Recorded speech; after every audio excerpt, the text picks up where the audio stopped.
G'day and welcome back to my channel. Look, the Stingray's done. Yes, finally finished. Yes, she's looking kind of mighty. There were a few tribulations and a few problems. And as you know, if you've seen the build series, there was so much that I did. So I thought in this video, because really it was only putting the decals on, a few little things to show you that was new, we'll do a recap. We'll go back through the whole build from beginning to end, and then I will present the final version of the Stingray to you and tell you about my plans for the future. So does that sound interesting? I hope so. Roll the music.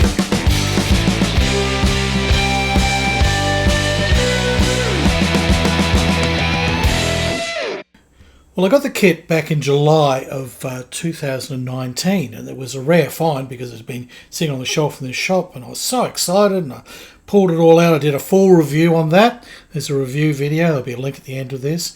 I went through all the parts, and I was very, very excited. But I didn't actually start any work on it until October of 2022. And I started to notice there were a lot of discrepancies. Like here you can see the windows were too tall. I need to cut a bit off the bottom, and also all the pillars should be angled. So I started about doing some major surgery to this kit, and I completely cut out all the pillars. I shimmed in a whole layer there, a sort of extra level, so that I could raise the gunnel, so to speak, of the cabin, and that was going to reduce the height of the windows. And there you go. It was a lot of work, it was a lot of fiddling, but it was doable, and there you go. That is a solution, and that got me a much better look. There's before and after. Top is how it was. Bottom, that's so much better. So much nicer. And I also moved the little top section further forward. So after that, the next thing to do was interior, because there was just no interior in this thing, and I wanted to light it. So I looked at lots and lots of photos of how Stingray was from the TV show, and then I made my own scale plan, and I started building things. So sort of a little bit of a hashed floor there, and then I started making up all the little instrument panels as best you could. I mean, I made them very basic, just simple shapes, but then I painted them up, and so by painting them up, they came alive, and they were like fun little models in themselves, and I thoroughly enjoyed doing that. Then I had to do the seats at the front, because you've got to have somewhere for Troy and Bones or Phones to sit, so I scratch built those as well. They're bloody tiny, but they got painted up and put in, and that really worked. And again, very happy. That was very enjoyable to do all that scratch work to sort of completely improve the interior. I even did the center console. It's absolutely tiny. And the little control levers with knobs, the knobs are actually drops of white wood glue. And there's the steering column. I've painted it all up.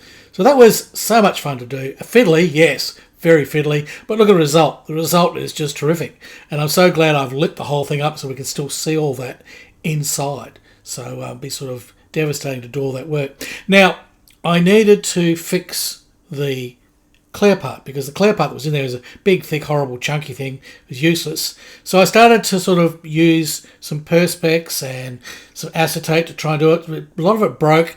Eventually I figured it all out, and I got clear windows. So that was all the work that I got completed up to January of 23. And then I had a bit of a break. I came back to it in December of 23, and I decided I'd do the electrics, and I really wanted to use the parts out of the kit, because it's supplied. It came with, stock standard, all these sort of lights and sound effects and everything. I thought we'll try them out, see how they are. And they did work reasonably well, and I had a battery case, so I didn't have to reinvent the wheel there. Once I got the electrics all sort of working, time to paint. So I put down Styrene metal as my base coat, and then I masked that out as per the wiggly sort of lines that are on this kit, and put on some Styrene mustard, which was a base for me adding the yellow, because you really need an undercoat always if you're going to do yellow. Yellow's got to have something like white, or at least another dull sort of yellowy thing. Then I added the blues. Blues can go over anything, so blues went over the top of that. Lots of masking, lots of cutting edges and trying to work out patterns and a lot of fiddly stuff. And here I am. This is how I worked out how to sort of cut things. I penciled in lines and worked things out, and then went over with a very, very sharp scalpel, and that gave me all my little edges. So I got the thing pretty well all painted up, and then it was time to start peeling off all that tape. And one of the very first things I had done is I'd actually put some white around the cabin, and that's where I put very thin tape to do the pinstripes. So all of that came off, and It really was quite surprising how well it turned out. There were a few touch-ups, a few furry edges, a few little things, but look, that's how she was, and that's where I've got to, and that's where we start the rest of this video. I've been touching up all the colours inside of the interior there with the red, because a little bit of the masking sort of bled and everything when I was spray painting. That's been done. I've got the lighting here for the overhead, that's all in here, and it's wired and it's working. They're slightly thinner strip this time, not as bright, which gives a much better sort of yellow warm appearance. The interior's all ready to go in. I've got little tabs there which are going to hold it in place. I've got another one down here which will get glued on afterwards, so I thought I'd rather that it's got some sort of removable tabs in case I ever have to get in there. I'm going to use this, I've used it before, micro liquid tape, to seal and join the top and the bottom halves, because the electrics have died so many times, and there's this little switching thing here, by its sheer nature of that it turns. You'll notice there's even flashing blue lights now. You see that? Yeah. And there you can see it doesn't take much for this to get upset, and then it decides it won't do its job. So this is so dicky, and ultimately I want to remove that switch and run all the wires outside. That's what I've done here with the lighting for in the cabin. That battery is outside of the model. In fact, that's what I want to do eventually, but I want to get this model finished for this video, so there's a whole lot of wiring and things I'll do another day. So what I need to do is finish off a few things, and so these little pods, they need a little strip across there. Now I tried to see if I could mask that. It's so fine, it's so tiny, so I'm doing sort of a reverse masking trick. What I've done is I've actually painted up some of that tape a dark blue, and then I'll be able to actually just put that over the top of here, and there you go. That'll give the little blue line, because it is so fine. It's a tiny little thing. So that's a little job that I'll do in a sec. Now, if you remember the periscope, right? Well, it's sort of a periscope, and it's a little sonar thing, a little dish, and it's huge. Now, I checked Jerry Anderson's model. Oh, here's a photo. And from that I worked out the exact scale size that it should be. That's what it should be. Alright? Compare the two. So you put them at the same height. It's about 2/3 the height, but the actual round bit is so much smaller. It's about 1/5 the diameter. So that is far more to scale, and that will go in very nicely into the top there. Now in the top there as well, there is, pull a few lights and things out of the way here. I've still got the hole there because I moved all of this forward. Right? So I moved that forward, not that it matters anyway, but there's a hole there because that's where that stupid big silly popsicle thing is supposed to stick down, and you're supposed to push it back and forth to turn things on and off. Right? Well, not with mine. With mine I've forgotten to fill in that hole. So what I did was I cut out a little piece. It's easy enough to measure up with the verniers, and it's just simply an oval shaped thing. Well, not even oval really, it's really a rounded sort of rectangle. So I've made that little piece there, and it should fit right in there with a bit of luck.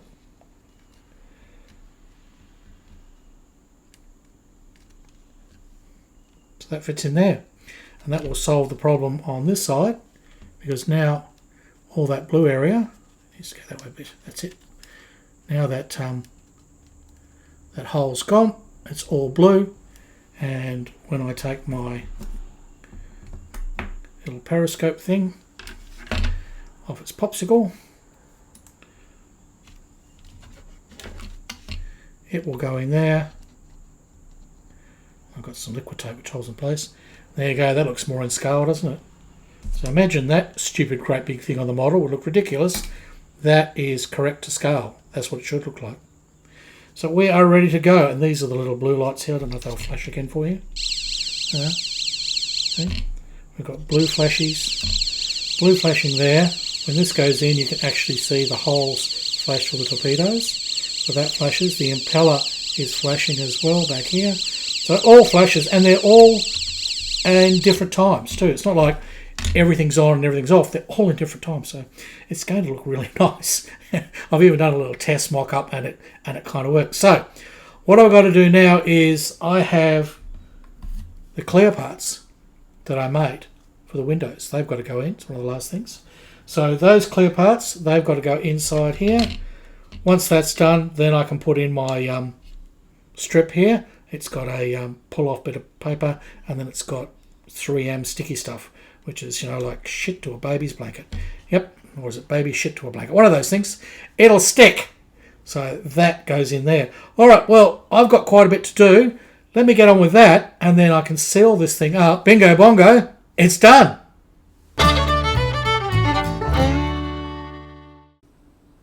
I have all the windows in. They were a bit sort of fiddly to put in. I tried to put them in with white glue because that would have been the best sort of thing. And no, there's too much like springiness and bounciness. So I ended up having to use CA glue to put them in. And that has resulted in a little bit of fogginess on the window. But look, there is a solution. Windex, right? Window cleaner. Oh, they're windows. Of course you're going to use window cleaner. So a little bit of your Windex on there. I don't know if you can see how that is a bit foggy. And you Windex it up. There's plenty of time to gas out. I actually tried this while it was still gassing, and it worked, but of course then it would continue to gas. So now it's fully gassed out. That, and it's also on the other side as well. So you do both sides. And you should not have, then you water, although I just licked the bloody thing. And you just basically get rid of your Windex, right? So it's nice and clear now. You can see through it. I don't know if you can see it there. Just take my word for it. Do what I lie to you. And you use the old trick. I mean, we'd let it dry a lot longer. But you use the old trick of Mr. Pledge. And I've decanted some into one of my little containers. Watch out for bubbles. You ever use Pledge, especially any gloss or matte, watch out for bubbles. You don't want bubbles. Always stir. Don't shake, because the bubbles will bubble on your model. They'll end up with fish eyes. So what we do now is we simply add the Pledge, and anybody that's used this stuff knows, well, you call it Future, I think mine's called Pledge, same thing. It's Johnson & Johnson Floorwax, and it does amazing things for clear parts with models. So we put that on there, and when that dries, our window will be perfectly clear. And you can see I'm getting stuck here. I've got all the sticky stuff on. I've used my liquid micro liquid tape, right? That's all on there. I did a little test, and it holds together really well. The liquid tape, even the little joints, little pins and holes, they hold fast. So laughing there, my big fat belly's in the way. The what have I got there? Oh, that's my lights. Yes. So I'm just about ready. Clean these windows, and then I will put these lights in. So let me get on with that.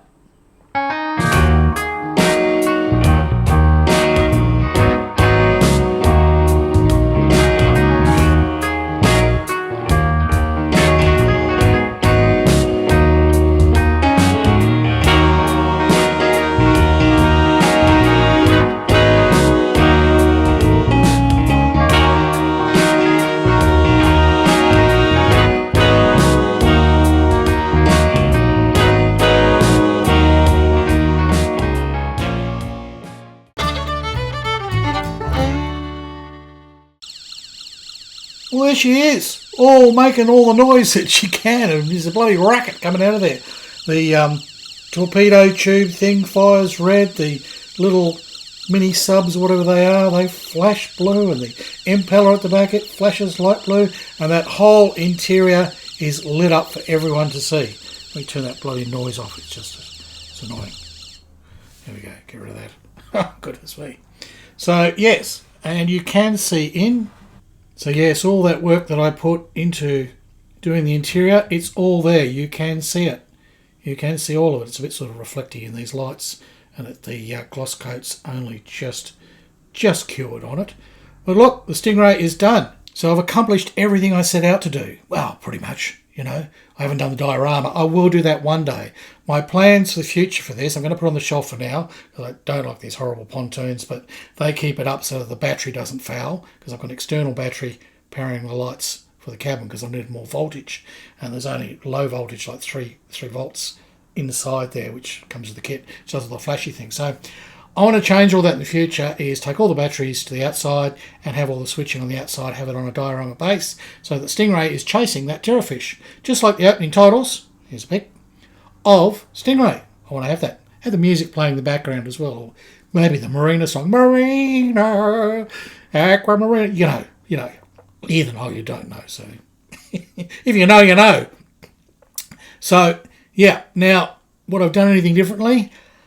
Honestly, if I did this all again, I would work out a way to vac form that whole top cabin, right? So it's a big vac form piece. I would have put better fins in. The actual fins would go a lot further forward, so I would have made other fins. I would have got aftermarket decals, so, you know, the 3 was a little better. Not that you can sort of hardly see it. And I would have done that. And I would have, from the start, cut a big hole in the bottom so that I could glue the top and bottom together and putty and seal it all up. Because at the moment, this is only held together with my liquid tape, which is that little contact adhesive. Allows you to sort of stick, and it's even coming. You see there, it's only doing so much of a good job. There you go. So it'll hold for a little while and then bing! Yeah. Anyhow, the Stingray, it looks great. Well, I think it does. I really like it. And yeah, the stupid thing pontoons, probably should have painted them same blue as the thing. Oh, we can edit that out in Photoshop. Bask, edit all that out in Photoshop. All right. We're going to get on to other things. We've got wood kits to build. We've got sailing ships. We've got battleships to build. There's so much that I want to do this year, and I will talk about that in the next video. But for now, this one is done. So look, hit these sort of buttons. There's buttons down here, right? Liking and sharing and subbing. Yeah, they're important, apparently. Yeah, subscribe. And numbers mean everything as far as that YouTube algorithm goes. And it's all about the algorithm, that artificial intelligence. But that's it. So, bye from Australia. And it's hooroo from Harry Houdini.